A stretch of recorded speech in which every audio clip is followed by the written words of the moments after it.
2 দিনের জার্মিনেশনে যে বীজগুলো আমি বপন করেছিলাম আজকে তার আপডেট শেয়ার করতে যাচ্ছি। হ্যালো এভরিওয়ান, আসসালামু আলাইকুম। কেমন আছেন আপনারা সবাই?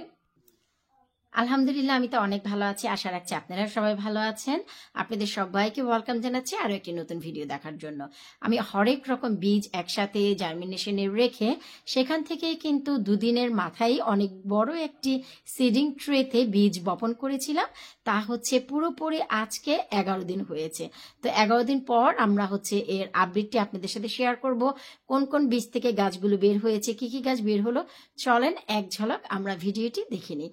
প্লিজ ভিডিওটি ভালো লাগলে সবার সাথে শেয়ার করে দিবেন, কারণ এই বীজগুলো খুবই ভালো মানের বীজ, আপনারা সবাই জানেন। আর ভালো মানের বীজ হলে জার্মিনেশন ছাড়াও যে কতটা ভালো সফলতা পাওয়া যায় সেটাই সবাই জানতে পারবে। তো চলেন কথা না বাড়িয়ে চলে যাচ্ছি আমরা সরাসরি মূল ভিডিওতে। সবার শুরুতে দেখাচ্ছি এই হচ্ছে বড় আকারের যে আমি একটি সিডিং ট্রে কিনেছিলাম এবং উপরে লিড আছে, আর লিডের যে মুখ আমি বন্ধ করে রেখেছিলাম, এই যে দেখেন এখনো পর্যন্ত কিন্তু সেটা খুলিনি, এখনো পর্যন্ত বন্ধই আছে। আর কতটা স্টিম ভিতরে জমেছে তা তো দেখতেই পাচ্ছেন। তো সবার শুরুতে হচ্ছে আমরা দেখব যে ট্রেগুলোর নাম লেখা আছে। এটা হচ্ছে চিচিঙ্গা, এই যে আমরা লিখে রেখেছিলাম, নিশ্চয়ই আপনাদের মনে আছে। আর মাঝখানে ছিল ধুন্দুল, আর একদম শেষে যেটা ছিল সেটাতে ছিল হচ্ছে চাল কুমড়া। জি হ্যাঁ। তো চলেন এখন একটা একটা করে আমরা ট্রেগুলো খুলি। জাদুর মন্ত্র যাকে বলে, জাদুর মন্ত্রগুলো খুলি খুলি খুলি খুলি। শুকুর আলহামদুলিল্লাহ, এই হচ্ছে ভাই চিচিঙ্গা গাছ। দেখতেই পাচ্ছেন কত কত কত চমৎকার ভাবে গাছগুলো বের হয়েছে। এই যে দেখেন, যতগুলো বীজ দিয়েছি ততগুলো বীজ থেকেই আলহামদুলিল্লাহ চিচিঙ্গা গাছ বের হয়েছে, যাকে অনেকে কইডা বলে, আর আমরা একে চিচিঙ্গা বা কহি বলে থাকি। যার ভাজি বা তরকারির অসাধারণ টেস্ট হয়, সবাই কম বেশি আমরা কিন্তু এর ফলন করতে চেষ্টা করি। আমার কাছে গতবার একটি পটে লাগিয়েছিলাম, অতিরিক্ত ঠান্ডা বৃষ্টিতে কিন্তু চিচিঙ্গাগুলো বড় হয়নি, আপনারা সবাই দেখেছিলেন।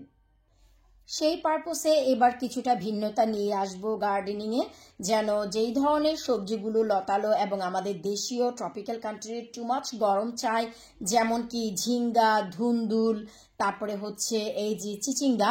তো ধুন্দুল, ঝিঙ্গা, হ্যাঁ হ্যাঁ ঝিঙ্গা, ধুন্দুল, চিচিঙ্গা, এইগুলোকে যেন একটু অতিরিক্ত তাপ দিয়ে বড় করতে পারি সেই দিকে একটু নজর রাখবো।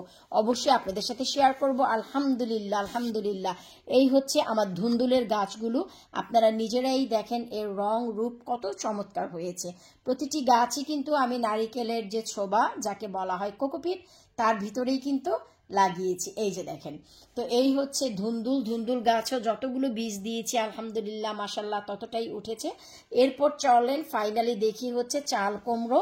এই হচ্ছে ভাই চাল কুমড়া গাছ, দেখেন চাল কুমড়া গাছও কিন্তু সফলতা দারুণ দিয়েছে। এই যে আমি যতগুলো লাগিয়েছি এখনো সবগুলো ওঠেনি, এই যে স্লোলি স্লোলি কিন্তু বের হচ্ছে গাছগুলো। এই যে দেখেন স্লোলি স্লোলি বের হচ্ছে, দেখে মনে হচ্ছে যে এগুলো হচ্ছে শশা গাছ। আসলে এগুলো শশা না, এগুলো হচ্ছে আমাদের একদম অথেন্টিক বাংলা দেশীয় চাল কোমরের গাছ। এই যে দেখেন, আমি ভালো করে একটু দেখাচ্ছি। এই যে দেখেন, যারা চিনেন বীজ সম্বন্ধে আইডিয়া আছে, এই যে দেখেন এটা হচ্ছে চাল কোমর। এই যে এটা কিন্তু আপনার শশা গাছ না।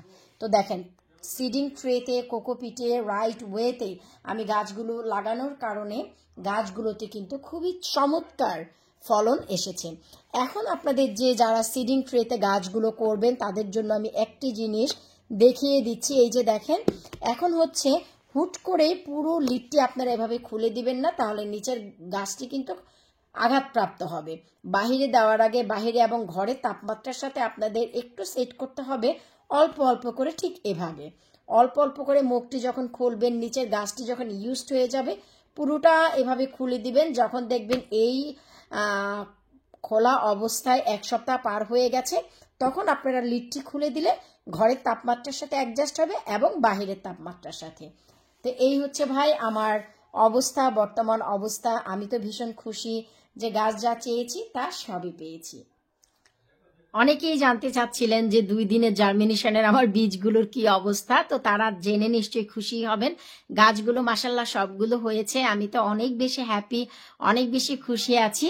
এখন হচ্ছে অনেকেই আমার কাছ থেকে যারা বীজ নিয়েছেন তাদের সবার চারা নাকি বের হয়েছে। আমাকে কমেন্ট বক্সে আপনারা জানিয়েছেন ভিডিওর নিচে এবং পার্সোনালিও মেসেজ দিয়ে। তো আমি অনেক বেশি হ্যাপি হয়েছি যে বীজগুলো নিয়ে আপনারা চারা করতে পেরেছেন। অবশ্যই চারাগুলোকে একটু যত্ন দিবেন, তাহলে দেখবেন এই চারা থেকেই আপনারা রত্ন পাচ্ছেন সামার ভরে। আর যেহেতু আমাদের গরম কান্ট্রির সবজি চিচিঙ্গা, ধুন্দুল, ঝিঙ্গা এগুলোকে চেষ্টা করবেন একটু গরম পরিবেশেই রেখে বড় করতে, এবং বাহিরের আর্দ্রতাটা গরম হলেই বাহিরে দিতে, এবং তারপরেও গরমটা যেন একটু প্রোটেক্ট থাকে, এরা ধরে রাখতে পারে গাছ, ওই পদ্ধতিটাও যেন একটু আমরা সবাই কম বেশি অবলম্বন করতে পারি। কারণ এত কষ্ট করে চারা করে গাছ করে এই দেশের খারাপ ওয়েদারের জন্য যদি ফলনটা না পাই অনেক কষ্ট লাগে। তাই আমি আপনাদের সাথে ডে বাই ডে সব কিছু শেয়ার করব যে এবছর নতুন এবং ভিন্নতা কি নিয়ে আসবো আমি আমার বাগানে। তো বিদায় নিচ্ছি আজকের মতো, পরবর্তী ভিডিও দেখার আমন্ত্রণ জানিয়ে আল্লাহ হাফিজ।